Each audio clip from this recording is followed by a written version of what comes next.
Alright, I'm going to replace the Subaru battery and replace it with this Interstate battery. The warranty's still good on this battery, but this is actually my second Subaru battery. These are junk, so I'm going to replace it with a better one. I have a cold cranking amperage of 550 on this second Subaru battery I got, but I'm using a 640 CCA battery. The only tools you'll need for this is a driver or ratchet with a 10mm socket. Start off by removing the negative terminal. And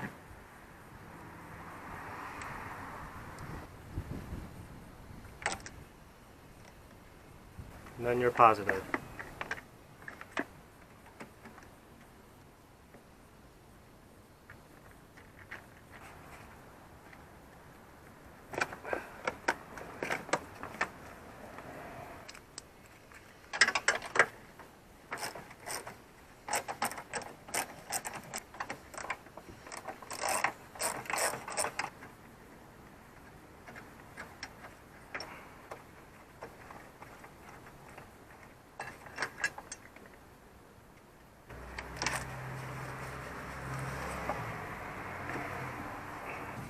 The Subaru battery has a jacket on it, just take that off.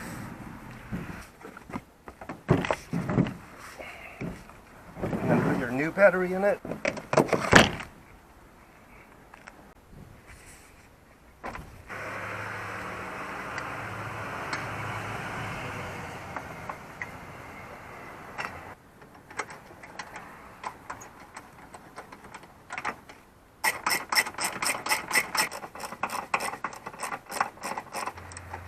You just want to make these snug. You don't want these super tight.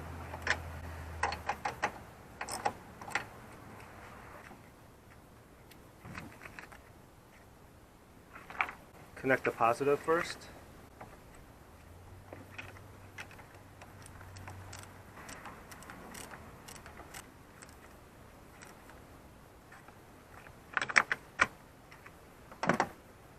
Then connect your negative.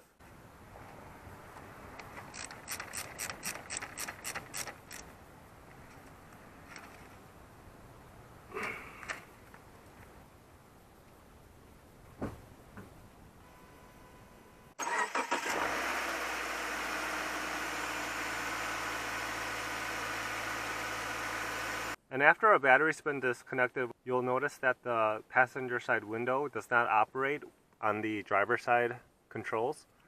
So you need to reset something, and the way you do it is you put the key in the ignition and turn it 2 clicks over, and you want it in the on position. And what you want to do is roll your window halfway down, and then roll your window all the way up. Don't let go. Hold it there for 2 seconds and then let go. And then your passenger side windows will operate with the driver side controls. In case you need further details, you'll find information in your owner's manual on page 2-35. Thanks for watching.